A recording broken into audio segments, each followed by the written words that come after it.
And hello everybody, welcome back to the channel. Guys, the British political establishment, and even those who claim to be challenging it, is living in a different reality. It's pretty damn clear to see. If you ever needed a smoking gun to prove that the systemic shambles of our country has reached a terminal state, the footage coming out of Makerfield is it. We aren't just looking at a minor disagreement on a doorstep, we are looking at the total breakdown of political coherence. It's like walking into a local pub where the landlord is trying to sell you a pint of common sense ale, only to find out he's accidentally filled the keg with dishwater and is now arguing with the regulars about whether the glass is even there. This asset isn't just a video, it's a forensic look into the muck heap of modern campaigning. We've got a Reform UK canvasser, supposedly the vanguard of the revolt, actively sabotaging his own movement, using the same woke smears and extreme right labels that the mainstream media uses to bury us. It's a glitch in the matrix, a total system failure that proves the Westminster bubble doesn't just surround Parliament, it's infected the very people sent to pop it. Let's look at the tape. We have a Reform UK canvasser at a doorstep in Makerfield, and frankly, the level of political illiteracy on display is staggering. The voter, clearly skeptical of Nigel Farage, calls him the king of racism. Now, a proper representative of a party challenging the status quo would have a robust, common-sense rebuttal ready. Instead, what do we get? We get a man who can barely articulate No support from this household, my friends. Okay, no problem. I'm surprised you're supporting reform. But that's they don't want that is the misunderstanding. No, it's only about illegal people who are continuing to be illegal. Yeah. They cannot do without us. We are more than 25% collectively. That's what. Attempting to detoxify the party by throwing his own people under the bus. The canvasser says he is keeping distance from the resource party. Rupert Lowe was removed from the party because of that, racism. They are on the extreme right side.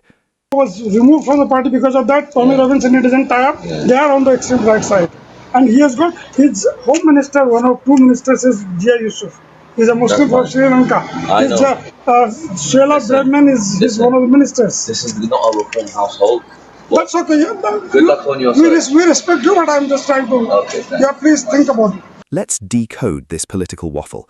This isn't just a misunderstanding, it's a total betrayal of the facts. Rupert Lowe wasn't removed for racism, he was suspended following allegations of workplace bullying and threats. But look at what this canvasser is doing. He is using the R word, the ultimate weapon of the liberal elite, against a former member of his own party to score points with a voter who clearly hates him anyway. He's gaslighting the public. He's trying to position reform as the good guys by adopting the very language of the people who want to destroy them. He mentions Jia Yusuf and Suella Braverman as human shields, as if having people of colour in the party is a magical get-out-of-jail-free card against the racist label. Is this a political movement, or is it a primary school play where the actors have forgotten their lines and are just making it up as they go? The reform leadership is talking about a professional operation, yet they have boots on the ground who are actively branding their own candidates as extreme right. It is an absolute shambles. Type reality in the comments right now if you can see through this gaslighting. Is this the professional alternative we were promised, or is it just more of the same confusion? I want to see your thoughts. To understand why this canvasser is glitching out, we have to look at the last 30 years of controlled decline in this country. This isn't an accident. It's a feature of a system designed to keep the silent majority in a state of permanent confusion. Since the Maastricht Treaty in 1992, the British people have been told they have a choice, while the legal and bureaucratic frameworks, the ECHR, the Net Zero mandates, the Equality Act, have been quietly removing that choice from the table. Tony Blair's constitutional changes didn't just move some furniture around in Whitehall, they rewired the very DNA of British governance. They created a managerial class, a group of petty bureaucrats who believe that the original owners of this country, the British people, are a problem to be managed, not a citizenry to be served. This canvasser in the video is a product of that Blairite legacy. Even when he joins an insurgent party, he still speaks the language of the bureaucracy. He's been conditioned to think that the only way to be respectable is to point at someone else and shout extreme right. The social contract has been shredded. We used to have a system where you worked hard, paid your taxes, and in return, the government maintained the borders and protected your heritage. Now, the taxman is a suffocating weight, crushing the breath out of the British entrepreneur to fund a system that prioritizes radical ideology over common sense. The management is trying to fire the owners. They want a population that doesn't ask questions about why their towns look unrecognizable, or why their energy bills are skyrocketing to pay for windmills that don't turn. When a canvasser can't even defend his own party's history, it's because the history itself is being erased by a political class that views the British identity as something to be liquidated. What we see in this Makerfield footage is the two-tier system in full effect. Contrast the treatment of someone like Rupert Lowe, who is smeared as extreme right by his own side for being outspoken, with how the system treats radical activists who openly loathe this country.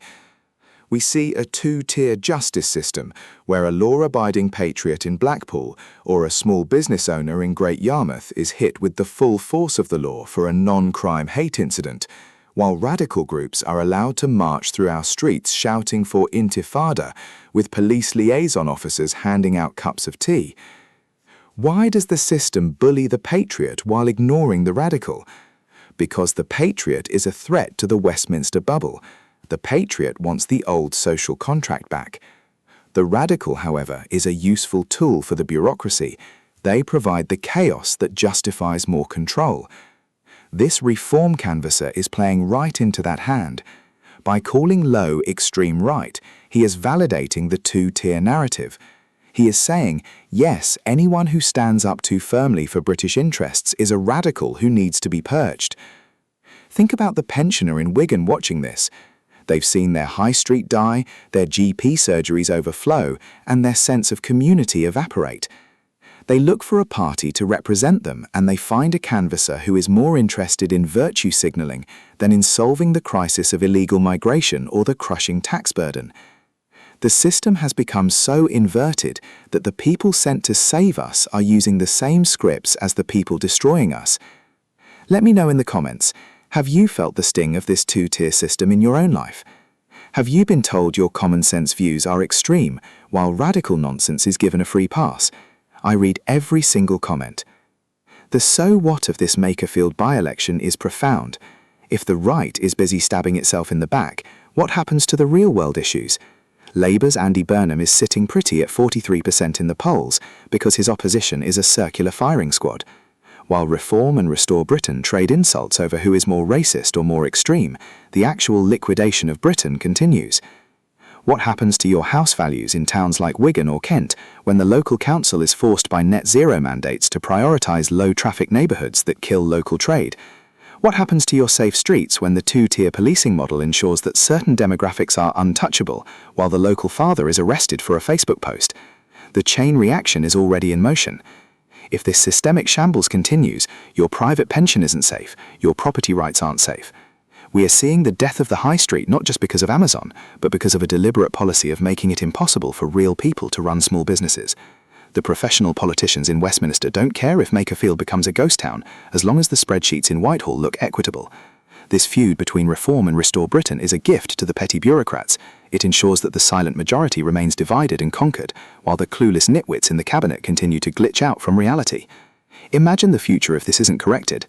Your children will grow up in a country where they are third-class citizens in their own land, governed by a management team that views them as tax-paying units at best and extremists at worst. The muck heap isn't just a political metaphor, it's the state of our national soul if we don't start demanding pub logic instead of Westminster waffle. The common-sense antidote is simple, but it requires a backbone that seems to be missing from the professional political class. We need real people with real-world experience, the mothers, the workers, the business owners who have actually built something, to take the wheel. We need a return to the forensic truth. The lesson from this Makerfield video is clear. Watch what the hands are doing, not what the mouth is saying. When a canvasser tells you his own party members are extreme right, he's showing you that the rot has gone deep. We don't need petty bureaucrats in Reform or any other party who are scared of their own shadows. We need people who aren't afraid to say that 2 + 2 = 4 and that the British people have a right to their own country. If you want the forensic truth the mainstream media is trying to censor, the truth about the two-tier betrayal and the controlled decline of our Great Britain, then you need to hit that subscribe button right now. Share this with one person who needs to wake up. The muck heap has been exposed, now let's clear it away. Watch the hands, folks. Always watch the hands. I'll see you in the next one.